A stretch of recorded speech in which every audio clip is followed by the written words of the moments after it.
Caião, todo ano, por ocasião da Páscoa e a reflexão da misericórdia de Deus em ter enviado seu Filho, eu fico me perguntando, e eu quero perguntar isso para você. Por que até hoje, 2000 anos depois, os judeus não aceitaram Jesus? Será que algum dia isso vai acontecer? Nos primeiros 10 segundos eu dei uma viajada, pensando aqui na última coisa que eu tinha dito. Vamos. Sobre o cabra macho, eu fiquei lá assim um pouco, perdi a introdução, com toda a sinceridade. Então vamos repetir, vamos lá. A pergunta é curta. Todo ano, Caio, por ocasião da Páscoa e a reflexão da misericórdia de Deus em ter... Essa parte que eu tinha perdido é fundamental. Todo ano, por ocasião da Páscoa. E a reflexão. Aí está a conexão com os judeus. A segunda parte eu entendi toda. Ela fica se perguntando se algum dia os judeus vão se converter. Sim.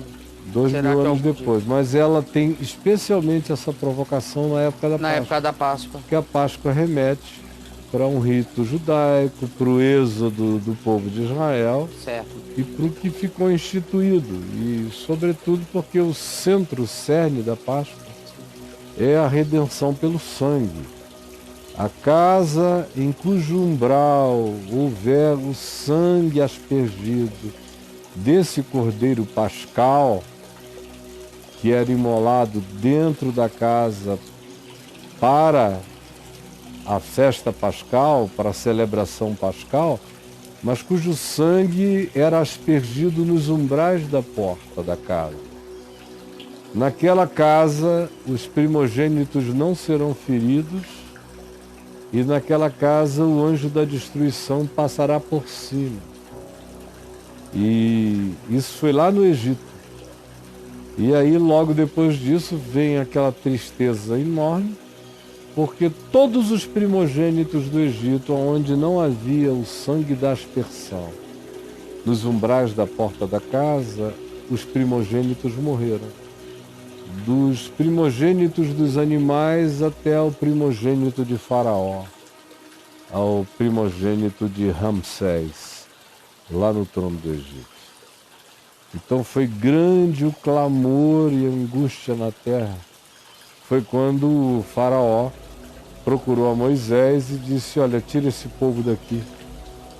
Tira porque não está dando mais para aguentar. São muitas as pragas, muitas as misérias. Tudo só cai sobre nós, eles estão intactos. Agora todos os demais primogênitos morreram, menos os dos filhos de Israel.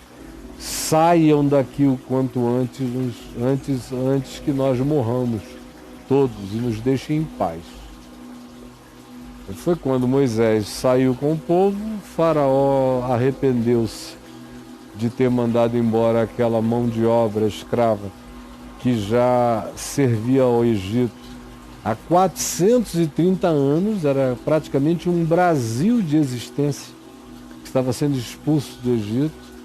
Embora, e Faraó disse: não, a gente teve as nossas últimas pirâmides construídas nos últimos 500 anos, todas tiveram mão de obra de escravos hebreus, todos os nossos palácios, sem falar que eles são inteligentes, e eles aprendem e melhoram, e são criativos, eles aperfeiçoam o que aprendem, eles estão sempre um passo à frente.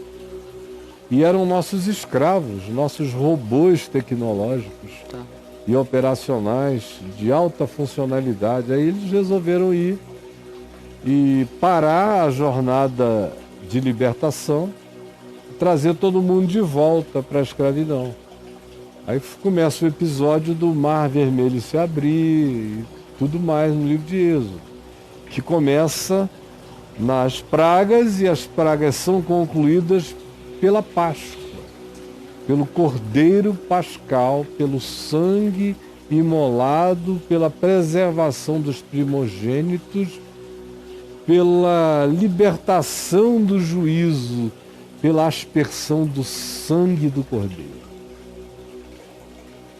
E que teve o seu cumprimento absoluto em Jesus. E o interessante é que 40 anos, 35 anos depois de Jesus, mais ou menos, O templo de Jerusalém, o lugar onde os sacrifícios em geral, os sacrifícios de todo dia eram feitos, foi destruído pelo general Tito, romano, nos anos 70 da nossa era, no ano 70. Derrubou, acabou, destruiu Jerusalém. Judeus foram dispersos. Até 1948 eles viveram fora de lá, em cativeiro.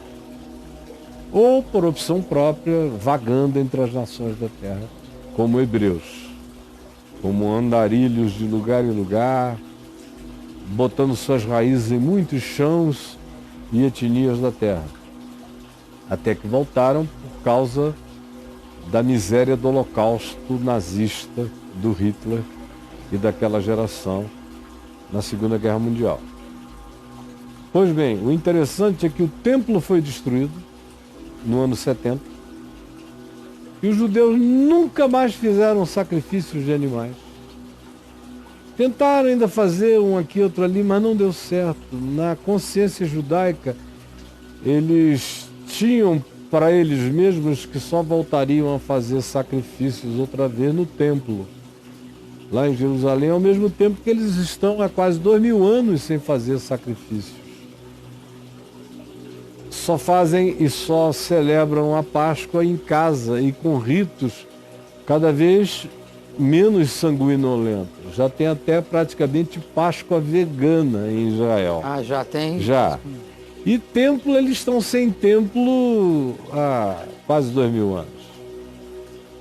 Há 1930 anos. Então,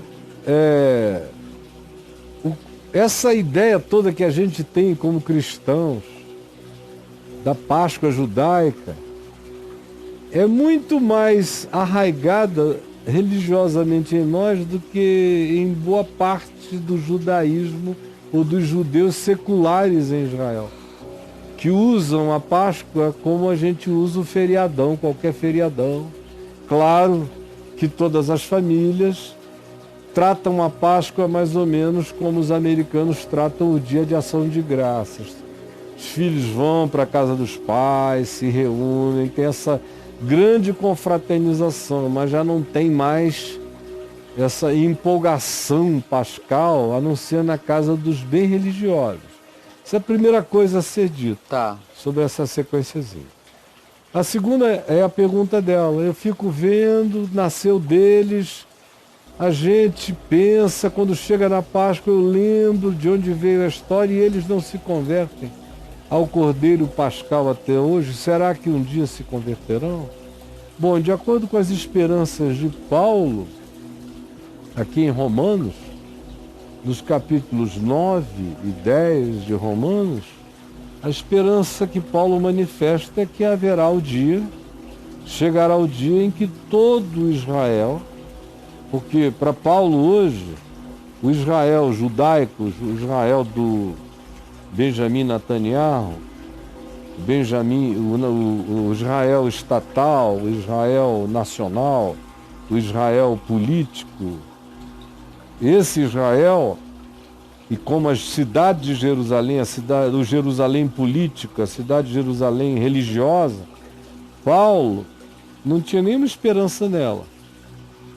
Tanto é que ele nunca deu a mínima. Eu já fui muito mais a Jerusalém do que Paulo.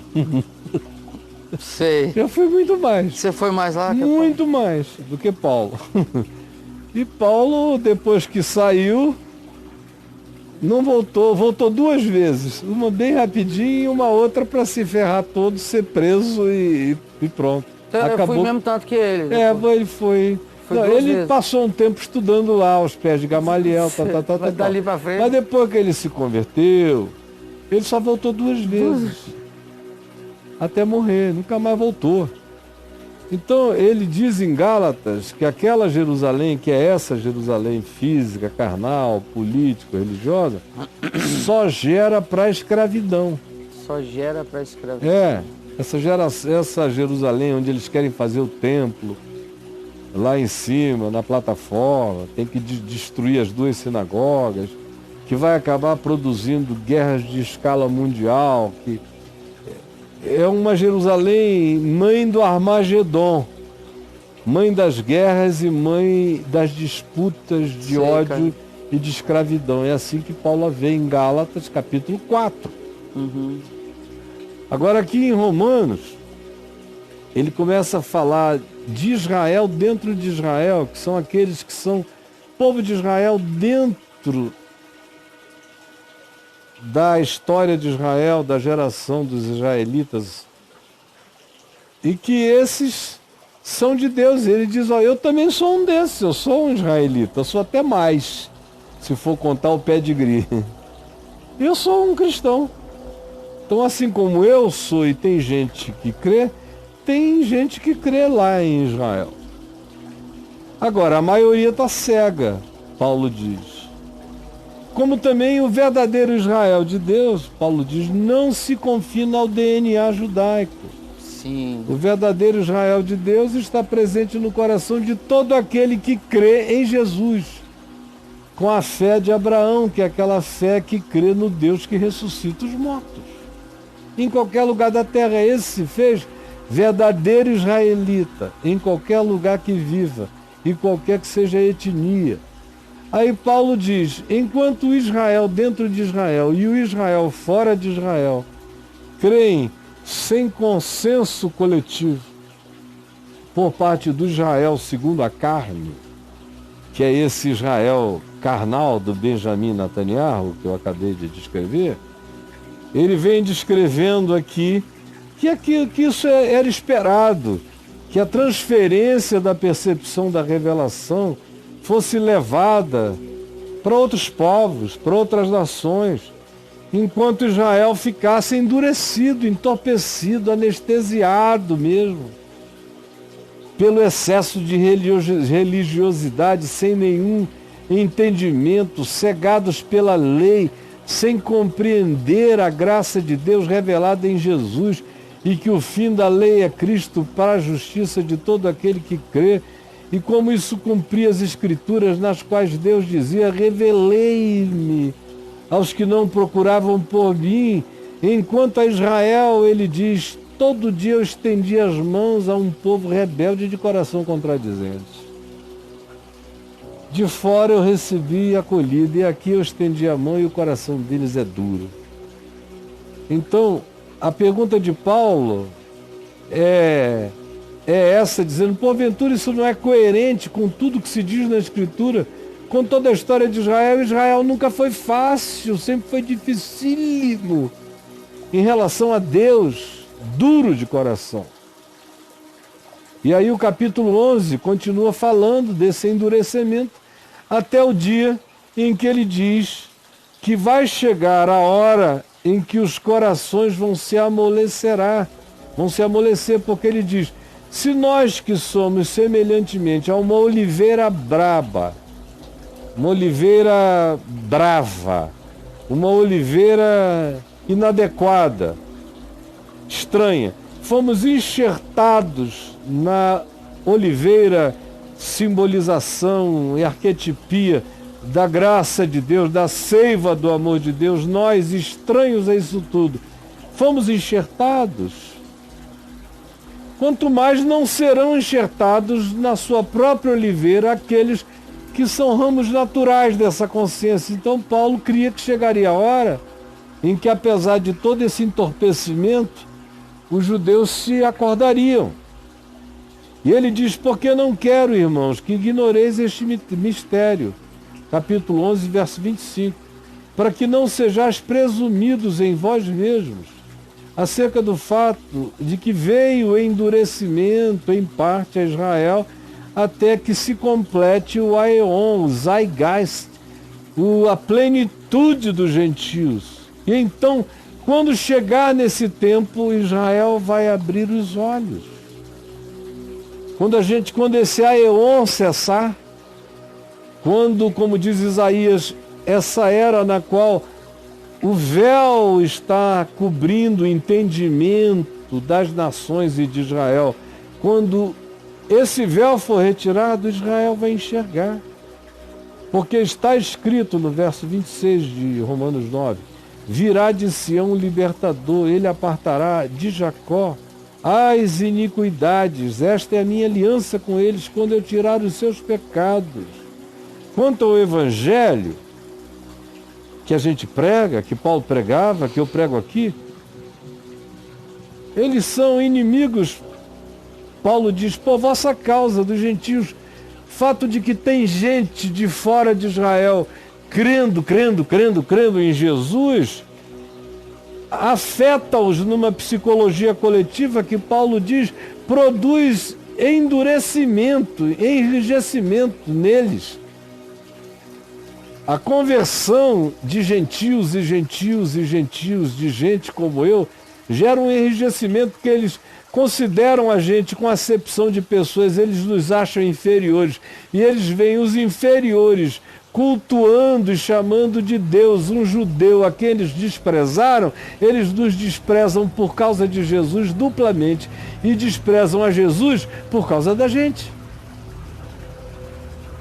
Paulo, no entanto, diz acerca deles que os dons e a vocação de Deus são irrevogáveis, porque assim como nós, gentios, já fomos desobedientes a Deus por milênios e milênios e milênios e continuamos a ser, mesmo conhecendo a informação, continuamos a nos endurecer, embora tenhamos alcançado misericórdia de Deus, apesar de nós mesmos, o mesmo acontecerá com eles, e acontecerá muito mais naturalmente do que acontece com a gente. Assim também agora eles estão desobedientes, mas vai chegar a hora, Paulo diz, em que eles alcançarão misericórdia. Romanos 11:31. A mesma misericórdia que você alcançou comendo a sua Páscoa, um dia vai alcançá-los, lúcida, histórica e conscientemente. Na realidade, Paulo conclui dizendo que Deus encerrou a todos na ignorância, na desobediência, a fim de usar de misericórdia para com todos. Afinal, a misericórdia triunfa sobre o juízo. E aí, Paulo? Maravilhoso. Misericórdia triunfa sobre o juízo. É.